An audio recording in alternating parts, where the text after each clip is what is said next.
Muy buenos días, les habla Jesús Cabezas Castro de la Radio TV Online Frente de Entendimiento Nacional, dirigido por la licenciada Iraida Mirabal, producido y editado por Churrique, Jesús Enrique, el famoso editor de estas grandes grabaciones que realizamos a través de YouTube, Instagram, TikTok, WhatsApp y todas las redes sociales a nivel nacional e internacional. Hoy pues estamos analizando todo lo que se refiere al Esequibo, y aparte de eso pues no se olvide de darle link a la campanita aquí en YouTube, en esta prestigiosa televisora que el Frente de Entendimiento Nacional transmite estas famosas entrevistas, estos diálogos conversatorios que hacemos con personalidades importantes del mundo nacional e internacional. Bueno, sin más preámbulos, les recuerdo que cuando tengan alguna denuncia, queja o quisieran conversar con nosotros, link a la campanita de YouTube y podemos interactuar a través de estas redes que son el canal y la radio disponible para ustedes. Bueno, sin más preámbulos, nos encontramos aquí con nuestro amigo William Dávila. Buenos días, William, ¿cómo te sientes? Muy bien, Jesús, muchas gracias por la invitación. Tiempo que no nos veíamos. Mira, William, ante esta polémica que se ha presentado en el país con relación al referéndum revocatorio Consultivo, referéndum consultivo, con relación al referéndum consultivo sobre el Esequibo, quisiéramos hacerte unas preguntas, tú que estás al tanto y que te has hecho muy conocido a través de las redes. Ha sido viral la propuesta que tú has hecho en la Asamblea Nacional como diputado que eres, o fuiste ya, porque ya se hizo unas elecciones. Bueno, este mundo, Venezuela, aquí esto es un conflicto por todos lados, aquí esto es un enredo total, y entonces en esa onda andamos, en una Venezuela conflictiva, enredada, bizarra, que se dice bizarra.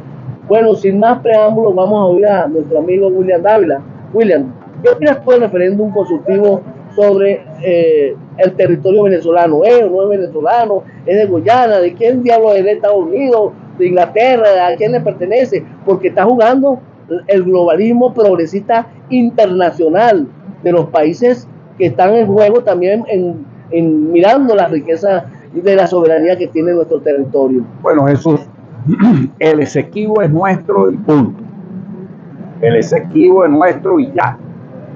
Tú no necesitas, para defender el Esequibo, si hace cumplimiento de lo que dice la Constitución, estar haciendo ahí un juego político por la vía del referéndum consultivo. Es constitucional el mecanismo. Lo que no está claro es la intención y las preguntas. Y tampoco eso nada tiene que ver con el Esequibo, porque el Esequibo es un tema de controversia desde 1899, y la democracia en los últimos 40 años, a partir de 1959, siempre mantuvo una postura muy firme: denunciar la usurpación de 156.000 kilómetros, toda la historia que hubo hasta llegar al Acuerdo de Ginebra, desde que lo denunció Betancourt hasta que Raúl Leoni llevó adelante la firma del Acuerdo de Ginebra. Después vino la congelación por 12 años del protocolo de Puerto España, y todo lo que se vino haciendo para impedir que Guyana hiciera actos unilaterales en la zona de reclamación y en las aguas pendientes por delimitar, que es la proyección, vamos a decir, continental de la zona terrestre. En este momento estamos bajo la figura de un referéndum consultivo que lo que tiene es una intencionalidad política, a mi manera de ver, porque cuando analicemos más adelante las preguntas nos vamos a dar cuenta que es como preguntarte si tu casa es tu casa, si el carro que tú tienes con los papeles que puedes demostrarlo en cualquier sitio es tu carro, o por qué, por ejemplo, no pediste medidas preliminares ante la Corte Internacional de Justicia para impedir los actos unilaterales de Guyana. ¿Por qué no lo hizo antes y por qué no lo hacen ahora, si no se va por la vía del referéndum consultivo? Entonces hay una serie de cosas ahí que lo que uno ve es que quieren tapar, vamos a decirte así, el 22 de octubre, cuando hubo las elecciones primarias, y complicar el panorama político para el año 2024. Eso es una estrategia política. O sea, ¿tú crees que se está politizando el conflicto del Esequibo en Venezuela y a nivel se le está dando esa proyección tanto nacional como internacional? Politizando e ideologizando desde hace mucho tiempo. Porque no olvidemos que hasta el año 2004 el mismo Chávez mantuvo lo que era la estrategia de la democracia, de impedir que actos unilaterales de Guyana se llevaran a cabo en la zona de reclamación. Pero a partir del 2004, por influencia de la geopolítica cubana, hubo declaraciones de altos funcionarios del gobierno de Fidel Castro reconociendo a Guyana como los dueños de ese territorio. Y en el año 2004 el propio Chávez, en una declaración política, dijo que él no se iba a oponer a ningún tipo de inversión extranjera en la zona en reclamación, siempre y cuando eso fuera para beneficio del pueblo. Ahí relajó la estrategia que se venía aplicando durante 40 años. Luego, en el año 2008, señaló, ideologizando la reclamación, que era producto de las presiones que el imperialismo estaba haciendo, entre otras cosas, para tumbar el gobierno de Chávez Gagán, que era un gobierno izquierdista que existía en Guyana. Después, en el año 2013, cuando vino el caso del Terdí Perdana, que fue un buque que detuvo la Armada venezolana ejerciendo soberanía, Guyana dijo, bueno, hasta aquí llegó esto. Dado que los buenos oficiantes, las negociaciones no se están dando y no han dado resultados, nos vamos a pedirle al secretario general de las Naciones Unidas que entonces la Corte Internacional de Justicia resuelva esta controversia. Es decir, cambió totalmente la situación, y desde la Asamblea Nacional, presidiendo yo la Comisión Mixta en Defensa del Esequibo y la Fachada Atlántica, nunca aceptó una invitación del Cieloína, nunca aceptó una explicación de cuál era la situación de los buenos oficiantes. Te estoy hablando de a partir del 2015, 2016. Eso no fue posible.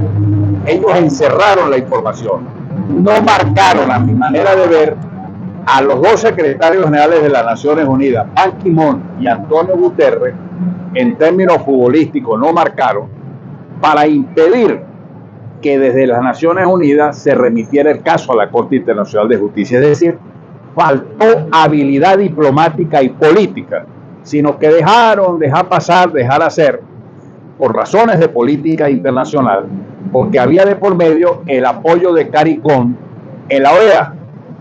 Chávez y Maduro buscaban el apoyo del CARICOM, que son varios países que existen en las islas del Caribe, para tener votos en la OEA. O sea que hubo ahí una estrategia política, y fíjate tú lo mal que paga el diablo, porque CARICOM es uno de los, son 10 países, 12 países que están precisamente apoyando a Guyana, incluyendo Cuba, que no es el CARICOM. Y fíjate tú las coincidencias, tanto Cuba, que apoya a Guyana, los Estados Unidos están apoyando a Guyana.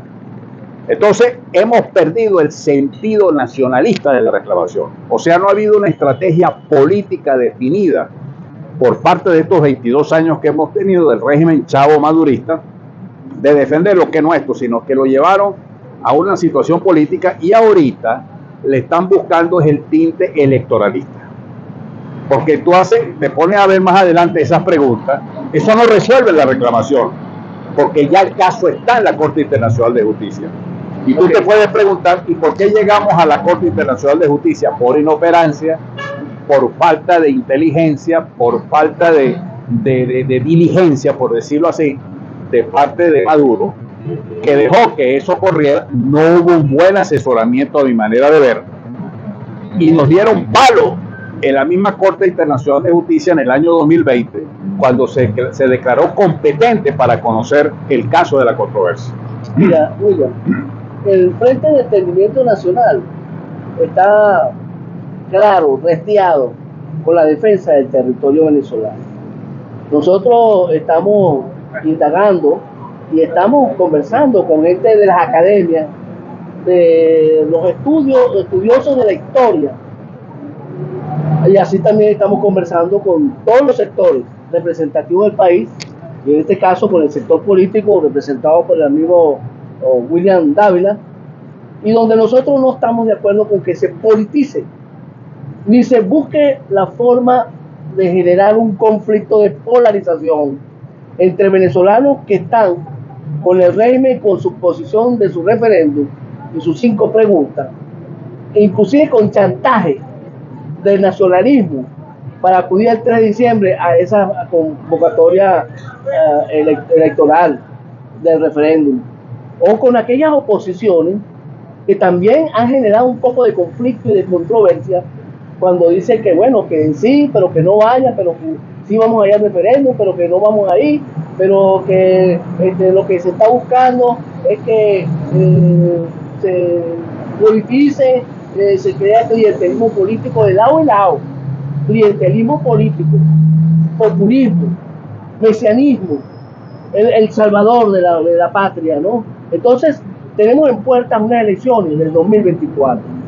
Y yo creo que lo más prudente y lo más importante, nosotros pensamos, y por eso estamos conversando contigo, de que aquí se tiene que agotar todos los recursos. El Pacto de Ginebra, la Corte Internacional de Justicia, para dirimir donde sea necesario esa controversia del Esequibo. Lo que sí no queremos es que se politice, que se polarice, y como estamos en puerta de unas elecciones del 2024, haya ventajismo de parte y parte, confusión entre la población, y es lo que nosotros debemos evitar. ¿Tú crees que debemos de ir tanto a discutir lo establecido en el Pacto de Ginebra, como también ir a la Corte Internacional de Justicia? Sí, ¿Y qué piensas tú de esas entre esas dos preguntas, ¿no? ¿Qué piensas tú de politizar este problema, de crear ese conflicto polarizado que nunca nos ha dado beneficio a nadie, solamente al régimen? Es que ahí donde está el problema, que esto es una cuestión de Estado. Y no hubo, vamos a decirte, esa definición que siendo una cuestión de Estado, se tiene que convocar a todo el país nacional, a todos los expertos, academias, universidades, sectores sociales, gremios, sindicatos, porque es un problema de todos. Desde que nosotros nacimos, nos fuimos creando con el mapa de Venezuela, con la franja del Esequibo. Cuando tú hablas de todos, recientemente hubo una comisión que fue a la Corte Internacional de Justicia, presidida por Eloína, la vicepresidenta, donde ese discurso politiquero, barato, de la política, de la baja real política, pues, que no fue sustancioso, sino que fueron un equipo del PSUV y no fueron los grandes cerebros que nosotros pensamos que aquí se tiene que aglutinar, como tú dices, todos los grandes pensadores y todas las personas conocedoras de esa materia, para que también sean invitadas, claro, a esta controversia y podamos defender y tener bases fundamentales para que reclamar ese territorio. Fíjate tú que esas dos audiencias que ocurrieron la semana pasada fue producto de la solicitud que hizo Guyana de suspender el referéndum consultivo. Entonces, la Corte Internacional de Justicia escuchó la posición de Guyana y la posición de Venezuela. Que la reacción, como tú dices, fue una reacción como si hubiera una elección de la Federación de Centro, de un centro de estudiantes, un discurso que backward, es un discurso de eso de los años 60, que ya no tiene hoy día vigencia. Venezuela allí, me imagino, que tuvo que haber hecho alegatos de fondo. No vi asesoramiento pertinente de expertos en derecho internacional, porque ¿qué es lo que pasa? Que la Corte Internacional de Justicia tiene que tomar una decisión antes del 3 de diciembre, que es la fecha del referéndum. Sí. La Corte puede modificar las preguntas, puede suspender el referéndum, puede decir estas preguntas no van. ¿Qué va a suceder ahí? ¿Qué va a hacer la vicepresidenta Delcy Eloína? ¿O qué va a hacer el Estado venezolano? Desacata la decisión de la Corte. Y resulta que una de las preguntas, que es la 3, habla de la jurisdicción de la Corte Internacional de Justicia. Entonces, ¿para qué la preguntan?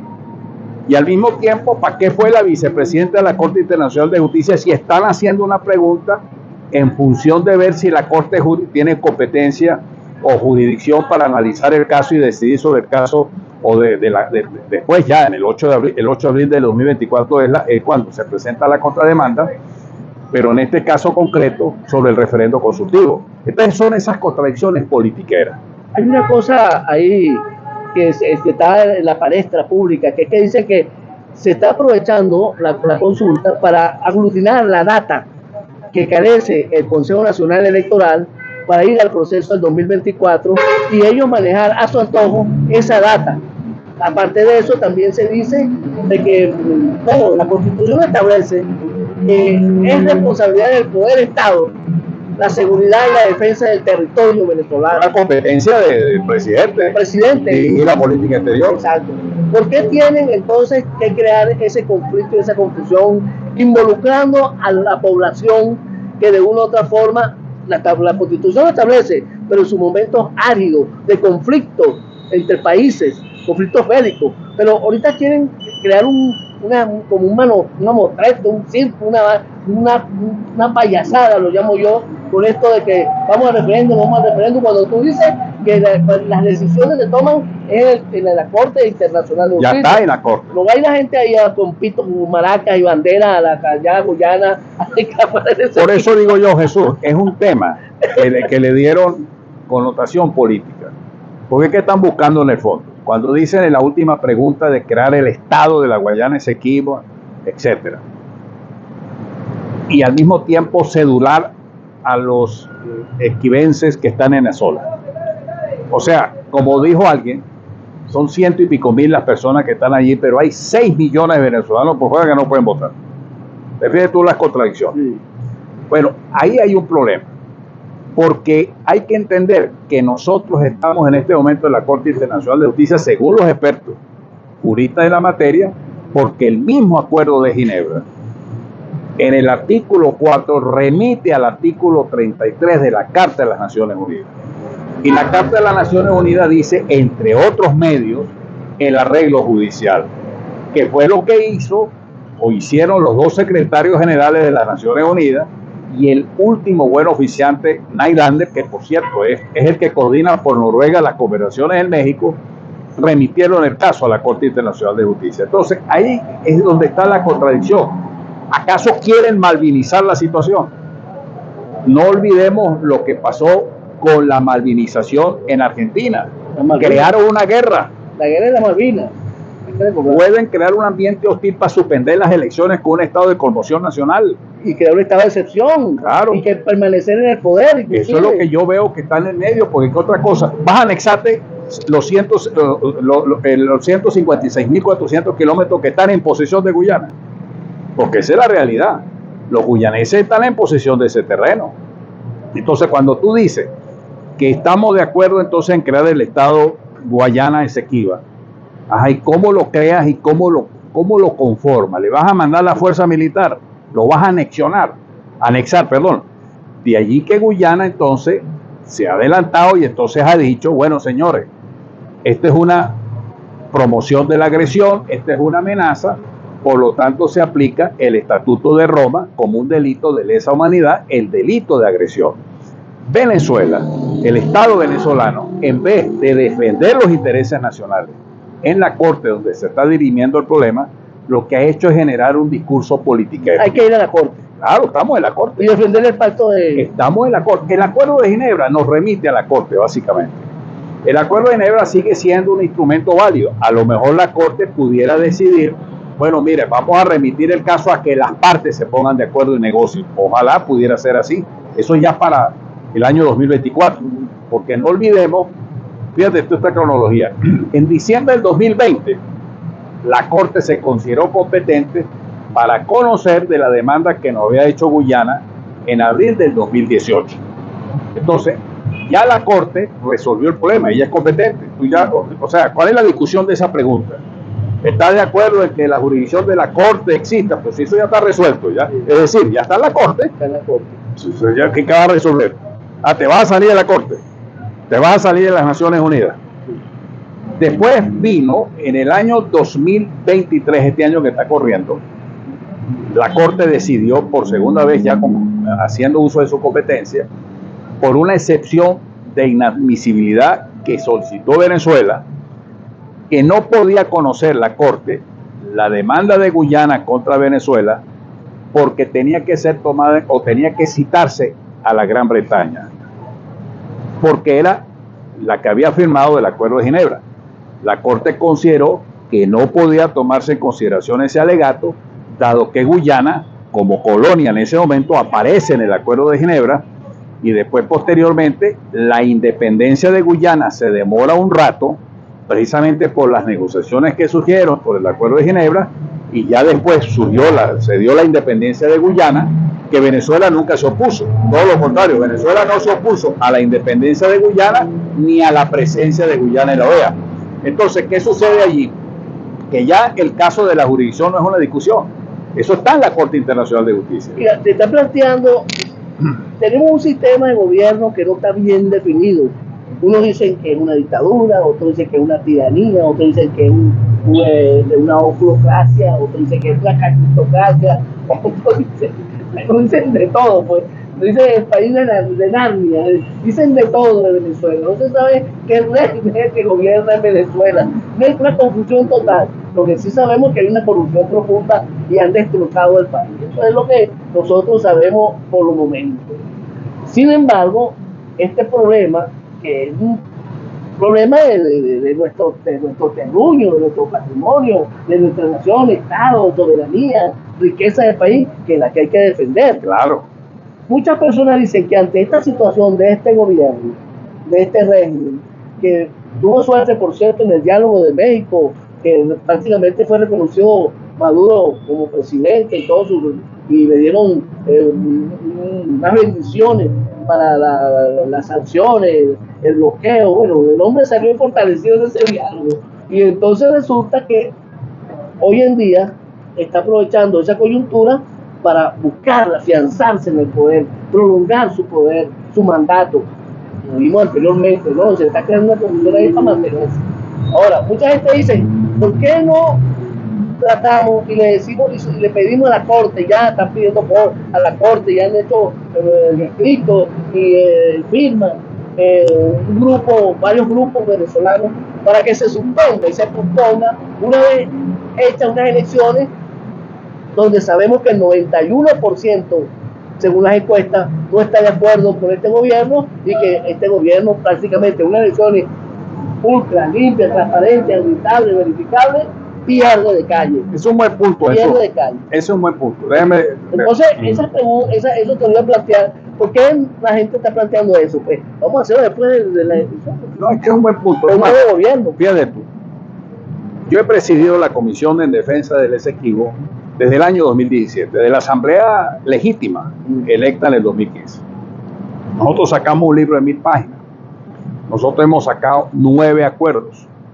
Fui a la isla de Anacoco a llevar la bandera nacional, que para llegar nosotros a la frontera con el Cuyuni, o el río Cuyuní, tuvimos que pasar un punto de control del ELN, a 1 kilómetro del punto de control del ejército venezolano, para que te fijes tú cómo está esa zona tomada por la guerrilla colombiana.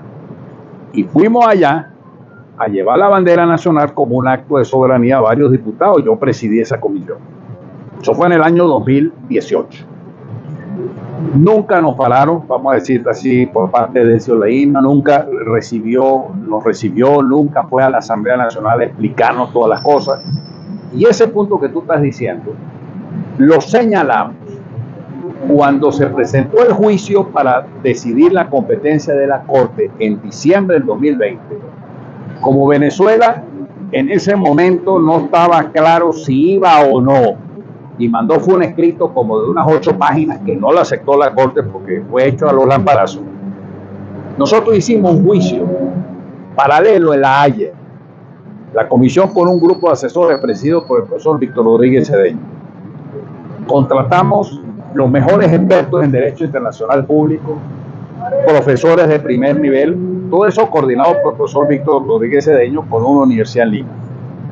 Bueno, ellos hicieron ahí una exposición pública de por qué la Corte no era competente para conocer la controversia, porque Venezuela no había firmado el Tratado de Bogotá en 1948, porque nunca nosotros habíamos aceptado la jurisdicción de la Corte Internacional de Justicia, precisamente porque existía ese problema del Esequibo.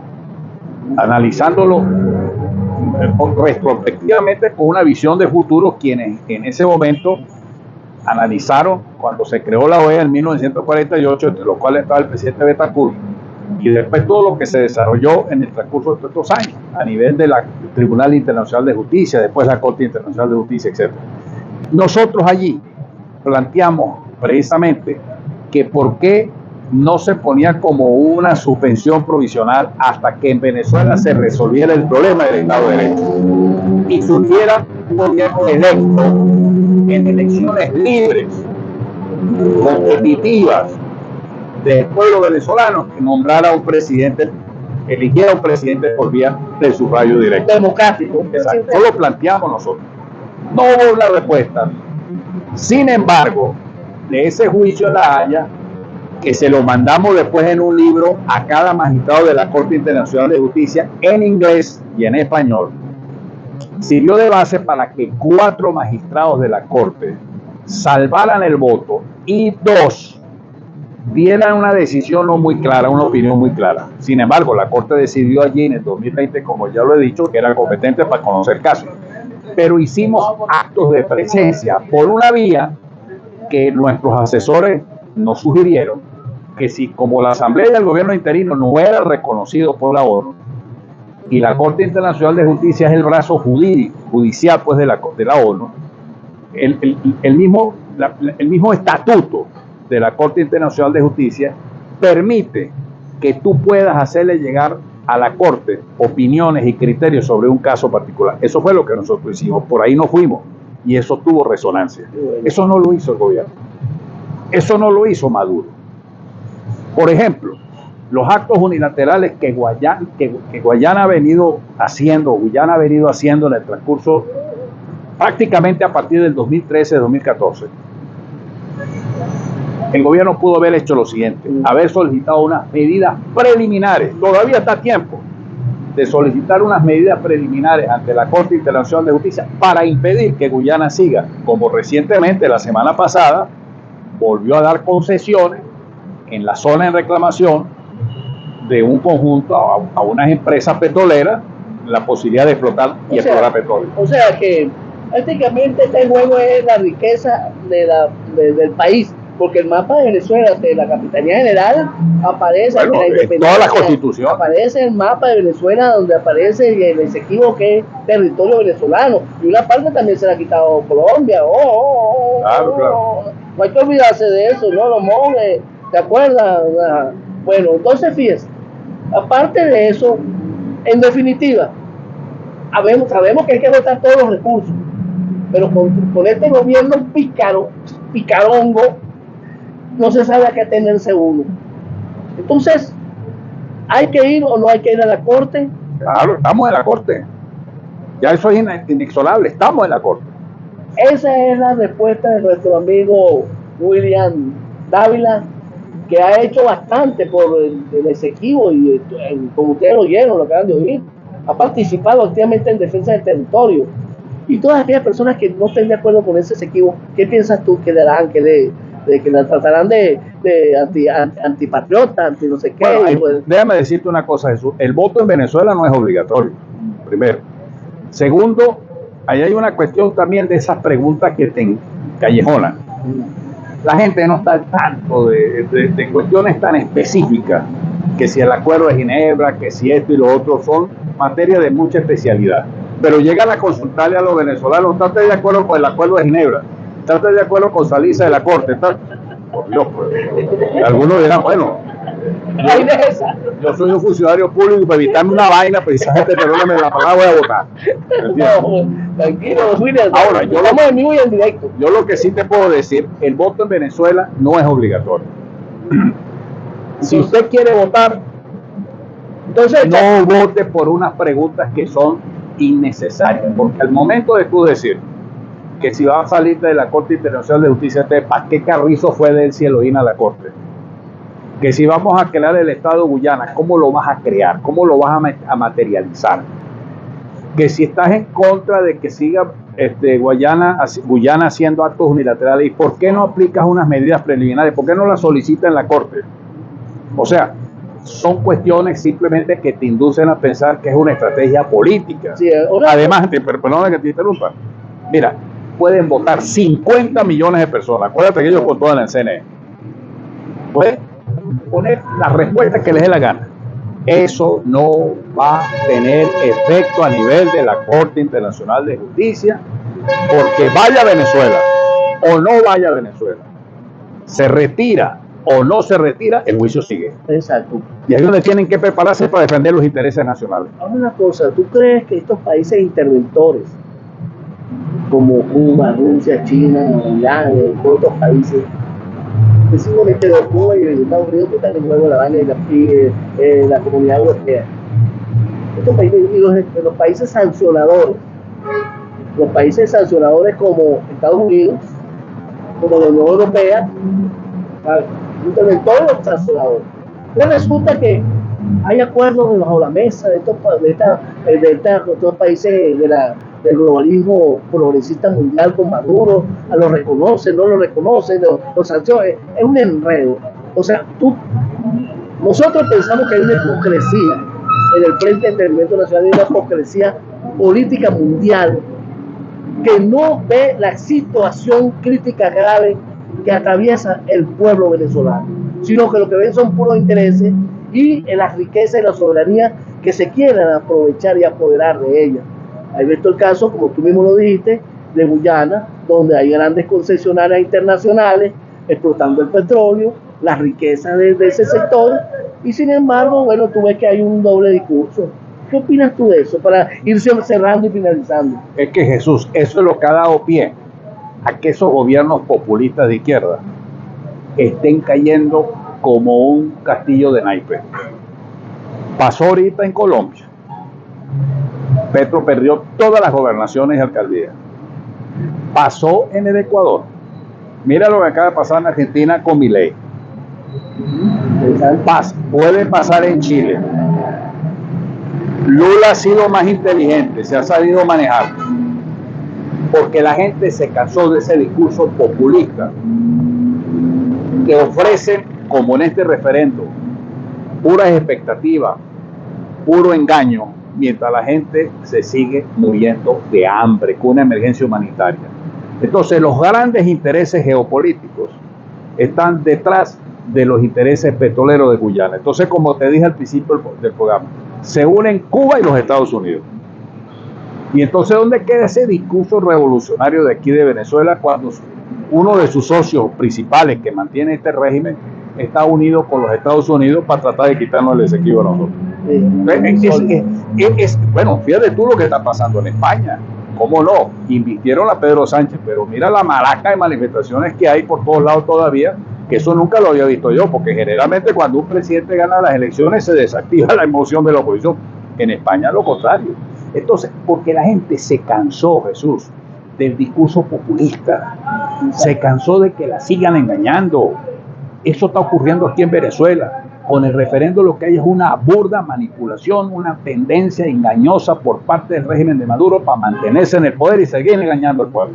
Bueno, William, gracias por esta información que le has dado a toda nuestra radio escucha y a nuestros televidentes, que de una u otra forma tenemos que estar informados ante este grave problema que de verdad nos tiene confundido a muchos.